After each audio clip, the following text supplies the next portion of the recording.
May is Motorcycle Awareness Month. We'll talk about that in just one second.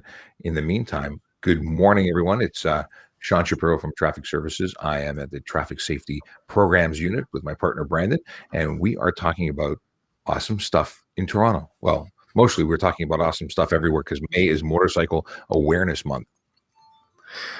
That's right, guys. So Motorcycle Awareness Month, month of May. I mean, motorcycles are kind of a seasonal topic, right? We don't get to see them year round, and that's why it is important that we do cover some safety around the Motorcycle Awareness Month. That way, drivers, they're ready for them. Motorcyclists, they're going to be acting in accordance, and it can be a danger, given the fact that it's a very new thing. For a lot of people to see motorcyclists driving. They're small vehicles, they're hard to see. It is important to be aware that they are going to be coming to the road near you very shortly.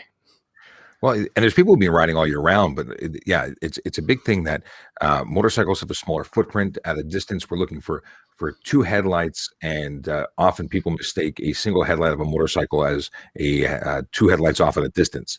So you're really paying attention to your surroundings, doing your shoulder checks, doing everything that you got to do to be safe in your environment. You're responsible for everything you do in your motor vehicle, but you may unintentionally be mistaking or not paying attention to motorcycles. So we want people to be aware of motorcycles. And I'm a motorcyclist, and someone wasn't aware of me when they pulled out of a parking lot into my path, but that's another story. Collisions are real. It's a problem, and we want to keep everybody safe. So that goes both ways. We want motorists to be safe around motorcycles, and motorcycles to be safe around motor vehicles. Well, they're both motor vehicles, but cars, trucks, and otherwise. They've got a great stopping ability, which means that they can stop faster. So give them room. Try and stay off the back bumper of a motorcycle. They may be able to, because they're a light vehicle, stop much more abruptly, and we see issues there. And people are busy looking at them because they're so cool. And sometimes you distract yourself. So just appreciating motorcycles. Sean, I mean, you just said you're an avid rider. You've been riding for years. How long did you say you've been riding? I've been riding since I was 16, so I'm old, and that's a long time. So what are, from your perspective, because I mean, we can go from this perspective of the average automobile user, average driver, but what are the things that you look out for being a motorcyclist that are often dangers presented from other motorcyclists or from drivers?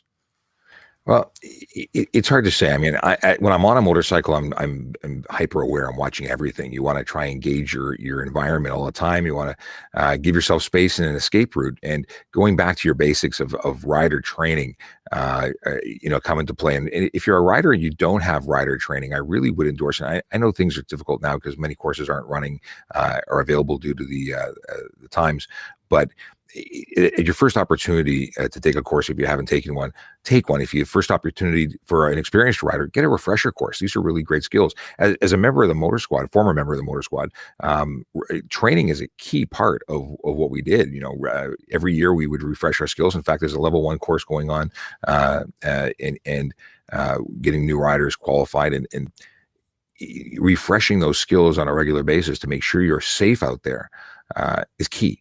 But you can do that by yourself. If you're an experienced rider, go out to a parking lot and work on skills, just to knock the dust off. And there, at least you're in a safer environment. You're making sure that the surface is clear, and you can do some box turns and don't do things you can't do, and bring a buddy because things do happen. If you fall, you don't want to be alone. But yeah, just working on your basic skills is huge. Making sure that your motorcycle is functioning properly in terms of all your signals. You put it away for the summer, and or for the winter, and you come back, you may or may not have functioning signal lights, headlights, things like that, and that many people overlook that. And you want to be seen. In terms of riding apparel, helping yourself be a big, flying neon person is huge. We in the motor squad got some highly reflective, bright yellow jackets that replaced our leathers. It's huge. Anything you can do to be seen is going to help you be safer out there. You mentioned driver training or motorcyclist training. Is there anything specifically you would say, like a type of training or a company you would refer to? Well, I can't endorse a company, and it's been so long I don't even remember who I went to when I was doing my civilian courses. But Yeah, any course that you can get that's reputable, and you know, that will allow you to expand on your knowledge is going to be good. And if you're a new rider, they're covering a standard. They're regulated. They're covering a standard curriculum. And if you've never ridden, I mean, absolutely do that. When I got my license, I got my learner's permit. I went out and bought a motorcycle, and I was riding. That was it. And I by fluke ran into a chap at a gas station, and we got to talking, because that's what people on motorcycles do. It's a very social while distancing experience. And we got to talking at the gas pumps, and he said, well, you know what, I'm a motorcycle instructor. Let's go to a parking lot and I'll show you some things, because he was concerned I'd never had taken a course. And yeah, we went to a local parking lot and messed around for a bit, and he taught me push steering. Push steering was something that was entirely foreign to me, because I was riding like a 1979 Honda Hawk, and you know, with like a banana seat, more like, totally right out of the era. And I was riding it like I was riding a bicycle, leaning to turn as opposed to controlling that motorcycle. And if you don't understand how that works, those courses will open you to a whole new world. And remember, you want to be riding the motorcycle. You want to be controlling it and not having it controlling you, because bad things happen when you don't know what you're doing. So That sounds like a lot. Most of that was way over my head. I'm still working on riding a bicycle and buying a bicycle, if you guys tuned in and remember that. But if you have more questions for Sean in relation to motorcycles, if you're looking at purchasing one, if you're looking at understanding the rules of the road when it comes to having one, you can feel free to put questions in here, or alternatively, you can join us on our TikTok live, which we'll be doing after this. A lot of questions are coming in through there, so someone might even ask questions that you might not think to address yourself, and then Sean, being the expert, can give you the details. Expert. That's a daunting. That's a big name. But you know, in terms of live chat and Q&A, we can take questions right now. If you're on YouTube or on Twitter live, if you're watching us and you would like to throw us a question, by all means do that, and it'll show up here for everyone to participate. Now let's see here. Yeah, so we can throw that question up for everyone. You can see the chat on the right side of the window. We'll turn that off. But if someone wants to say hello, please reach out. You simply say hello. Let us know that you're watching. But if you have questions, please do participate. If you have things you want us to talk about, topics, whether it be for today or for another day, please reach out. You can also get us. I get to press buttons. Hang on, I'm going to be pressing buttons here. If you are watching us on YouTube and don't know about our Twitter account, you can follow us on Twitter. Boom, there we go. If you are watching us on Twitter or YouTube, but want to follow us on Instagram, we are available at Traffic Services Toronto on Instagram, and of course the big one now is TikTok. If you are wanting to participate on a very active Q&A session, we stream on, we go live on TikTok Monday to Friday at Traffic Services, and we are we have 200 to 500 people in the room while we discuss all things traffic related, licensing, questions about enforcement. It's an amazingly active room, and it jump in. The water's fine. Come jump in on TikTok and follow us there. We have a lot of content there as well as on these other platforms. But yeah, it's enough about TikTok. Okay, what else we want to talk about? The MTO extensions. So we're looking at the extensions for validations, for driver's licenses. We've covered this a little bit on here. We've covered it quite extensively on TikTok, but it does seem to be an important talking point for people. Just given everything that's going on with COVID and restrictions. So we do have some information to share on that as well, actually. Yeah, there's a lot of concern and confusion around this. And let me pull up the MTO page here. So if you search extended validation periods for driver, and in fact, I'll throw up the link here on the screen. You can go on and get a detailed breakdown as to what is extended for driver's licenses and other products from the MTO. And basically what they've said is aside for some commercial stuff, if your product expired after March 1st, 2020, let me blow this up a little bit for you so you can actually read it where you're at. There we go. If it expired after March 1st, 2020, they are most things are valid until further notice. So if your driver's license, if you've got a validation sticker, these things are are valid until further notice. And the reason is they want to prevent people from court or dissuade people from coming in to their offices if they don't have to, as to keep everybody safe. Now, there are some things that are not extended, and I would urge you to check this page, but I will give you the broad strokes. Your driver's license, G1, G2, learner's permits, 10-day permits, these things are the validation stickers. Those are the things that are extended.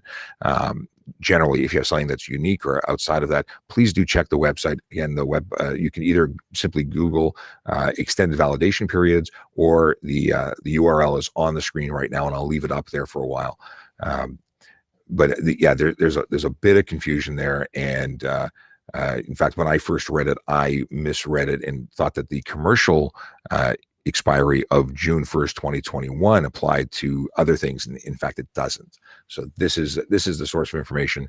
And if you have questions, throw them up on screen or in the chat window, and we'll go from there. But what else can we talk about for MTO? See, for MTO, that's really the gist of it. I think he covered all the main points. Really, he does a great job. What can I say? He's the expert, like I said. If you go to that website, it does have. I mean, we can provide you quite a few details here, obviously, but there's a lot of information on there, specific to more. I don't know, fine-tuned questions. So people traveling outside of Ontario, it's going to address questions like those. Fees, it's going to address your fees. So there's a lot of information for you to cover there as well. You actually just you just reminded me of something. There's a PDF here. If you are traveling outside of the province, let me just scroll here. Here it is. I'll throw it back up on screen. It says here, proof of extended validity for people traveling outside of Ontario. If you are traveling outside of Ontario and your sticker or license is currently expired on its face, I've been seeing a lot of comments of people who've traveled outside and are being ticketed in those jurisdictions other than Ontario. So they have this document that you can print out, and it is a letter from the MTO saying, please accept this as proof that those have expired, are not expired, or being extended, and the reasons why. And they ask that the fact is that in the event that you receive a ticket, you do have these documents to support you, but it would be unfortunate if you actually have to get the ticket. And if you provide this as proof, you may avoid that ticket if you're forced to travel outside of the province. So this is very important. I'm going to tweet this out later, a link to this document specifically, because I think it's important to share. And I just found that yesterday. So. And okay, good. So that's some good stuff. We are going to cover, I guess, one more thing, and then we'll probably wave bye to you guys and see you over on TikTok. Yeah. So distracted driving. So we talked a little bit about motorcycles and sort of the safety concerns around that. One of the ongoing and constant safety concerns that the Toronto police experience and the wider community experience is really, because we're here to serve you guys, and the problems that you guys experience are the problems that are personal to us as an organization. Distracted driving. So we talked a little bit about this previously. We've had single days. Sorry, go ahead. I was just saying, just last week we tweeted about the VZ team. Go ahead. Yeah, so the VZ team, the Vision Zero team, they showed in a single day enforcement numbers of 77 distracted driving tickets in a day. I mean, we can't be everywhere at one time, so it's likely that there were more people being distracted while driving at that period of time. And we're doing the best we can, obviously, but we do need the cooperation of the public, and we need you guys to understand how dangerous it can be. It is actually now considered just as likely to cause fatalities, just as dangerous as impaired driving can sometimes be. The fatality rate from distracted driving is on the rise, and we don't want to see that. We don't want that for the public, and we need you guys to understand how important it is. And if you look at that, right now the media has been discussing the MOMS Act, and that's the new raised or proposed increase in penalties for offenses like this and stunt driving, and they're really quite serious. And Googling that and doing some reading on that, we won't get into the nuts and bolts of it right now, but certainly, if this has been an escalating from, I think it started at $125 many moons ago, and it's continuously rising in terms of the fines and consequences in terms of suspensions, and it's just going to be increased again. It's obvious that people aren't changing the behavior, and we need that. So yeah, that's the thing. We no one wants to get a ticket. No, and very often we find ourselves having a difficult time um, saying no to that device. And I have a video that we put up a while ago. It's not rude to ignore your cell phone. Your cell phone will get over it. There's automatic responses. There's features that will specifically disable your phone while you're driving. Use them, and enjoy that drive. Make it a Zen-like moment. Like allow the drive to be a quiet, thoughtful place instead of trying to stay up to date on social media. There's time for that later. And we like to talk about guaranteed arrival. If you're touching your phone, if you're engaged in distracting behavior by playing with that phone, you may not get where you're going, or you may prevent somebody else from getting where they're going, and that's a sad reality. But enough about that. We're going to wrap up our live stream now. Just want to double check that there's no questions in the chat. No, nobody there. We had some people last week. That was awesome. And hopefully, as we do this on a regular basis, we'll get more from the Peanut Gallery. That's right. Yeah, I guess we'll wrap it up there, guys. Like always, we appreciate you being here. Any questions that you do generate, we're obviously going to do our best to answer. And even just letting us know what is important to you and where you'd want to see content is going to be important for us, and hopefully important to you. So we'll be over on TikTok live quite shortly. So feel free to join us there, and thank you for coming out today. I'm going to just do one thing for the folks who are catching us on the restream or on the replay. I want to put up the Toronto Police email for traffic services. Let's see here, .on.ca. We get these emails. So it's traffic services at torontopolice.on.ca. Where to go? Here we go. There we go. Throwing the email up on the screen. Traffic services at torontopolice.on.ca. If you do have questions and you're catching this after the live is completed, feel free to throw the question by email, comment on Twitter. We try and respond to the Twitter comments as best we can. But I don't want to leave you in a position where you've commented and we haven't got back to you. The best way is to email us. So with that, Brandon and I hope you have a wonderful day, and we will catch you tomorrow morning or on TikTok, whichever happens first. That's right, guys. All right. Have a great day. Take care. All the best.